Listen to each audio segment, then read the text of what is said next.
माझी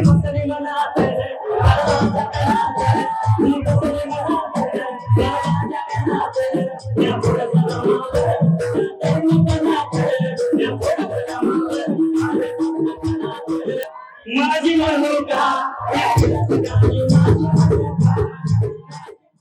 हे गाणं बरेच दिवस झालं तुमच्या आमच्या मुखात अंगवळणी पडलेलं कळून येत असेल. त्यात मध्येच अचानक आपल्याला जाणवतं की हे गाणं आपण कसं काय बोलतोय. आता हे गाणं बोलतोय तर ते गाणं कोणाचं आहे हे प्रश्न आपल्याला पडल्याशिवाय राहत नाही. पण मंडळी, तुम्हाला माहिती आहे का, एक काळ असा होता जेव्हा महाराष्ट्रात मोबाईल नव्हते, रील्स नव्हत्या, व्हायरल होण्यासाठी इंटरनेट नव्हतं, पण तरीही काही गाणी गावोगावी, वाड्यावस्त्यांवर, जत्रा यात्रांमध्ये आणि तमाशाच्या फडावर इतकी गाजायची की ती लोकांच्या श्वासात मिसळून जायची. उठता बसता लोक हीच गाणी गायची. त्या काळात ही गाणी कुणाच्या मोबाईलच्या स्पीकरवर नाही तर ढोलकीच्या तालावर, हलगीच्या ठेक्यावर आणि हजारो लोकांच्या टाळ्यांच्या गजरात जगायची. फियाट गाडी माझी म्हणू का हे असंच एक त्यातलं गाणं. अनेक वर्षांपूर्वी लिहिलेलं हे गाणं आज अचानक पुन्हा सोशल मीडियावर धुमाकूळ घालताय. तरुणाई त्यावर रील्स बनवतेय, धनगरी बांधव त्यावर थिरकताना दिसत आहेत. आणि ज्यांनी हे गाणं तरुणपणी ऐकलं होतं ते पुन्हा जुन्या आठवणीत हरवलंय. खरंच एका गाण्यानं पिढ्यांमधलं सगळं अंतरच मिटवलंय. आणि म्हणूनच आज मी फियाट गाडी माझी म्हणू का हे गाणं संपूर्ण डिकोड करणार आहे.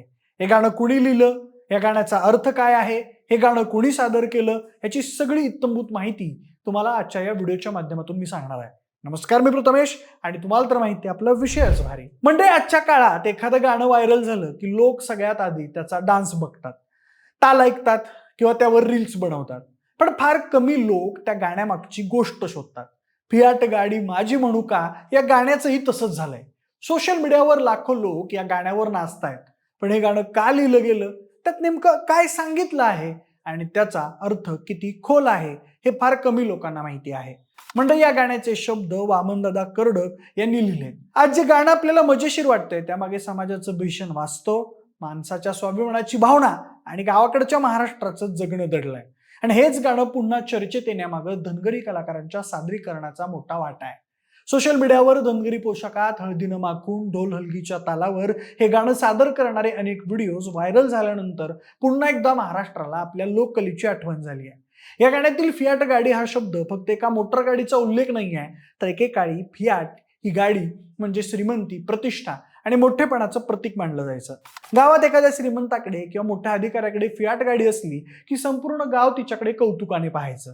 त्यामुळे फियाट गाडी माझी म्हणू का हा प्रश्न म्हणजे केवळ गाडीची मालकी सांगण्याचा प्रश्न नाही, तर माणसाच्या इच्छा, स्वप्न आणि समाजातल्या स्थानावर केलेली उपरोधिक टिप्पणी आहे. मंडळी, वामनदादा कर्डक यांनी 70 ते 80च्या काळात हे गाणं लिहिलेलं होतं. त्या काळी फियाट कंपनीची कार नुकतीच लॉन्च झाली होती. त्या काळी कार घेणं म्हणजे मोठ्या घरातलं पोरगं आहे असा समज असायचा. म्हणून गोरगरीब माणसं त्यावेळी फक्त कारचं स्वप्न पाहू शकायची. म्हणूनच वामनदादा म्हणाले, ही फियाट गाडी माझी म्हणू का, 2 घडीचा या गाडीचा ड्रायव्हर बनू का.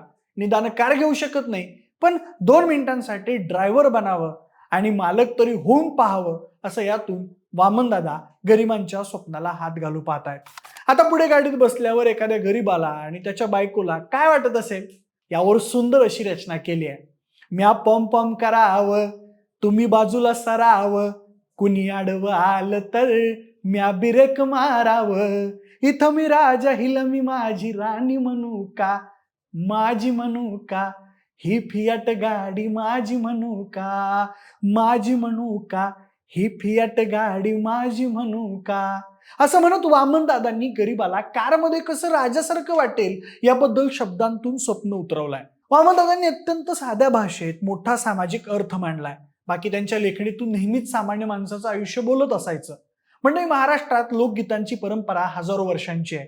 कधी शेतात काम करताना ओव्या म्हणणाऱ्या बायका, कधी धनगर समाजाच्या कळपाबरोबर डोंगर दऱ्या फिरणारे धनगर, कधी गोंधळ, भारुड, कीर्तन, पोवाडे, तमाशा. प्रत्येक ठिकाणी गाणं हे फक्त मनोरंजन नव्हतं, तर आयुष्य सांगण्याचं माध्यम होतं. आज आपण सोशल मीडियावर स्टेटस ठेवतो, रील्स बनवतो, पण पूर्वी लोक आपल्या भावना या गाण्यातून व्यक्त करायचे. आणि म्हणूनच त्या काळात लिहिलेली अनेक गाणी आजही तितकीच ताजी वाटतात. या धनगर समाजाचा विचार केला तर त्यांच्या जीवनात संगीत हे रक्तात मिसळलंय.